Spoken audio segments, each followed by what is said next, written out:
क्या आपको पता है भारत के अंदर चाइना एवं पाकिस्तान का सीक्रेट आर्मी काम कर रहा है। कश्मीर से कन्याकुमारी तक, पंचायत से लेकर संसद तक इस सीक्रेट आर्मी के सैनिक देश के हर राज्य में, हर जिले में फैले हैं। कुछ तो आपके घर के बगल में ही रहते हैं। 600 वर्ष पूर्व पंच सखाओं ने भविष्य मालिका के माध्यम से कहा था कि हे शिष्याराम, इनसे सतर्क रहना क्योंकि ये लोग भारत को लहूलुहान कर देंगे। कौन है ये लोग, कहां से आए हैं, कैसे आए हैं एवं इनका उद्देश्य आखिर है क्या? ग्रंथ का नाम जाईपुल मालिका। संत गुरु अच्युतानंद जी कहते हैं, पथे एणे रात्र दिबा युद्ध जे लागिब, प्रस्तावित कली महाभारत होइब, पृथ्वी भारा भार तेबे होइब उश्वास, पुराणे भणिले दिन अच्युत जे दास। अर्थ, हर गली हर चौक पर दिन रात युद्ध होगा क्योंकि प्रस्तावित कली महाभारत का आरंभ होगा। द्वापर में महाभारत हुआ था, ये तो सबको पता है, परंतु कितनों को पता है कि द्वापर का महाभारत शेष नहीं हुआ है। उस महायुद्ध का एक भाग अभी भी बाकी है जो वर्तमान के कलयुग में पुनर्वार इसी भारत के भूमि पर लड़ा जाएगा, या ऐसा कहूँ कि लड़ा जा रहा है। इसको थोड़ा गहराई से समझते हैं। क्या आप बता सकते हैं कि माता द्रौपदी कौन थी? 99% लोग कहेंगे कि माता द्रौपदी राजा द्रुपद की पुत्री एवं 5 पांडवों की पत्नी थी, परंतु माता द्रौपदी असल में कौन थी केवल गिनती भर लोग ही जानते हैं।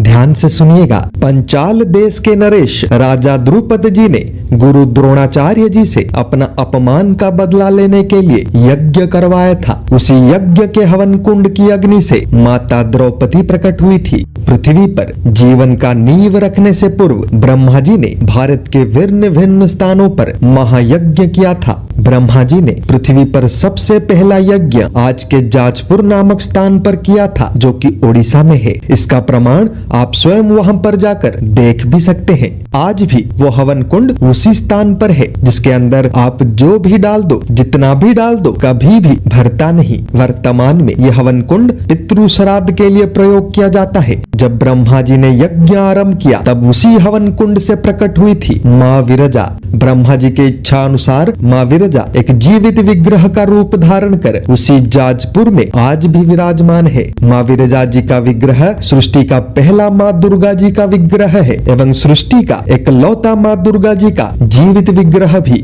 माता द्रौपदी अग्नि में से प्रकट हुई थी, माँ विरजा भी अग्नि में से ही प्रकट हुए हैं। कुछ समझे? थोड़ा और गहराई में जाते हैं। माता पार्वती जी से महादेव जी ने विवाह किया था एवं माँ दुर्गा, माँ काली, ये सब माता पार्वती जी के अलग अलग रूप है कि नहीं? माता द्रौपदी जी ने 5 पांडवों से विवाह किया था, अर्जुन, भीम, युधिष्ठिर, नकुल एवं सहदेव। पूरी जगन्नाथ धाम के 5 मुख्य क्षत्रपाल है, लोकनाथ, मार्कंडेश्वर, जमेश्वर, नीलकंठ एवं कपाल मोचन।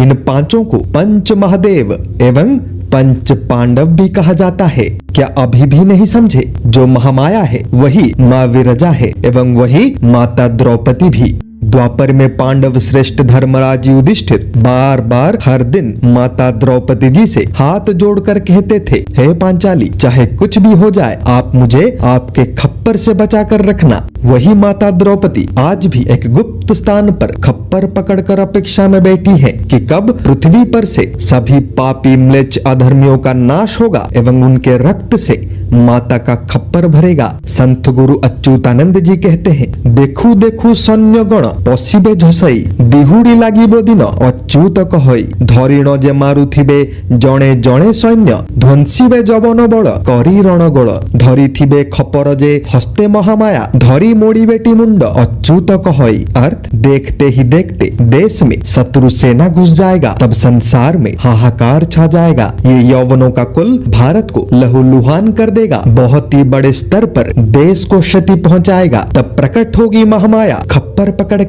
एक एक का धड़ शरीर से कर देगी अलग।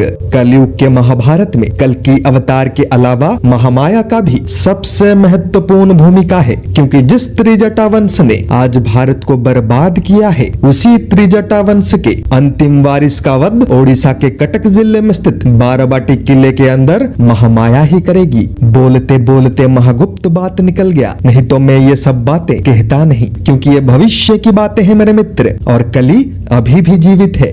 2023 हरियाणा के दंगे, 2023 महाराष्ट्र के दंगे, 2023 मणिपुर के दंगे, 2023 झारखंड के दंगे, 2023 पश्चिम बंगाल के दंगे, 2023 ओडिशा के दंगे। लिस्ट बहुत बड़ा है एवं प्रमाण भी कि 600 वर्ष पूर्व पंचसखाओं की चेतावनी आज सत्य हो रहा है। भारत के अंदर चाइना एवं पाकिस्तान का सीक्रेट आर्मी काम कर रहा है। कश्मीर से कन्याकुमारी तक, पंचायत से लेकर संसद तक इस सीक्रेट आर्मी के सैनिक हर राज्य में, हर जिले में फैले हैं। कुछ तो आपके घर के बगल में ही रहते हैं। इनको पूरी दुनिया बांग्लादेशी एवं रोहिंग्या रिफ्यूजीज के नाम से जानती है, परंतु सच तो यह है कि ये सब वेल ट्रेन टेररिस्ट्स हैं, जिन्हें स्लीपर सेल्स कहा जाता है। कोई जज है, कोई मेंबर ऑफ द पार्लियामेंट है, कोई डॉक्टर है, कोई साइंटिस्ट है, कोई व्यापारी है, कोई स्टूडेंट है, कोई रिक्शा चलाता है, कोई पंक्चर की दुकान चलाता है, परंतु जब इन्हें इनके हाई कमांड से निर्देश आता है, अपना असली रूप धारण कर देश को लहूलुहान कर देते हैं।